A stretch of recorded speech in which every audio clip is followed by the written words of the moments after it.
सोनामुखी, हरड़, मुलेठी जैसी अनेक जड़ी बूटियां और हजारों वर्षों का प्राचीन आयुर्वेदिक ज्ञान इस एक बोतल में समाया हुआ है। कायम टैबलेट, आपकी खुशियों का साथी। जरा कल्पना कीजिए, एक तरफ अमेरिका के राष्ट्रपति डोनाल्ड ट्रंप दुनिया में सबसे ज्यादा महत्वपूर्ण खनिजों की तलाश में हैं, जैसे कि copper, lithium, rare earth minerals, ताकि चीन पर निर्भरता कम हो सके।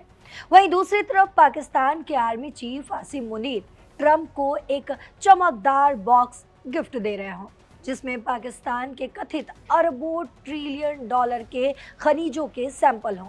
सुनने में तो बड़ा रोमांचक लगता है ना, जैसे कोई फिल्मी सीन। ट्रंप सर, ये लीजिए आपका खजाना। लेकिन एक रिपोर्ट बताती है कि ये ट्रंप का मुनीर पर दाव शायद पूरी तरह फेल होने वाला है। लेकिन क्यों, समझते हैं इस रिपोर्ट से। पाकिस्तान ने ट्रंप को बड़े बड़े वादे किए, बलूचिस्तान में छिपे हुए खनिजों का खनन, अमेरिका को सप्लाई और क्षेत्रीय स्थिरता।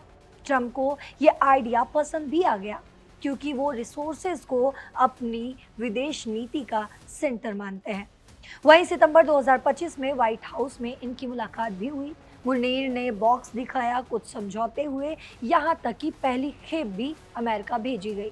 लेकिन असलियत कुछ और ही है। इसमें सबसे बड़ी समस्या है सुरक्षा। बलूचिस्तान, जहां ये ज्यादातर खनिज हैं, वहां विद्रोही जैसे कि बीएलए और टीटीपी पूरी तरीके से सक्रिय है।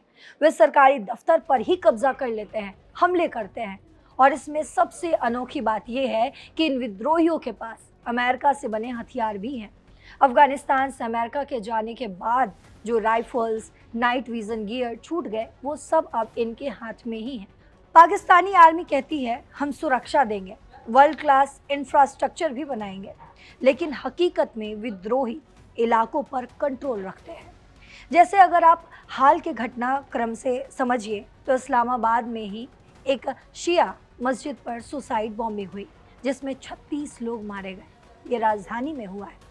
इससे सवाल ये उठता है कि अगर वहाँ सुरक्षा है ही नहीं, तो बलूचिस्तान के दूर दराज इलाकों में खनन कैसे होगा। जैसे कि विदेशी कंपनियां जैसे कि रीक गोल्ड पहले से ही प्रोजेक्ट्स डिले कर रही हैं, बजट बढ़ा रहे हैं, क्योंकि खतरा बहुत ज़्यादा बढ़ चुका है। अब समझते हैं ग्राफिक्स के जरिए कि आखिर ट्रंप का दाव जो फेल हो रहा है, उसके 3 बड़े कारण क्या क्या हैं। तो पहला है, पाकिस्तान की सिक्योरिटी सिस्टम कमज़ोर हो रही है, यानी शहरों में भी हमले हो रहे हैं। वहीं दूसरा है, बलूचिस्तान में विद्रोह इतना मजबूत है कि खनीज निकालना मुश्किल हो चुका है। मुनीर को अमेरिका और चीन के बीच बैलेंस करना है, लेकिन असल में स्थिरता नहीं है। असल में पाकिस्तान के अंदरूनी हालात इतने खराब हैं कि ये खनीज डील सिर्फ कागजों पर ही अच्छी लगती है। ट्रंप को लग रहा होगा कि वो बड़ा डील कर रहे हैं, लेकिन ग्राउंड पर विद्रोही अमेरिकी हथियारों से पाक आर्मी को धूल चटा रहे हैं। तो क्या ट्रंप का ये मिनरल वाला दाव सच में फेल हो गया, या कोई फिर से चमत्कार होगा? आपको क्या लगता है? आपको जो भी लगता हो कमेंट बॉक्स में ज़रूर बताते जाइएगा। फिलहाल इस खबर में इतना ही, लेकिन हम फिर से आपके सामने हाजिर होंगे नए अपडेट्स के साथ। देश और दुनिया की तमाम खबरों के लिए देखते रहिए दैनिक जागरण।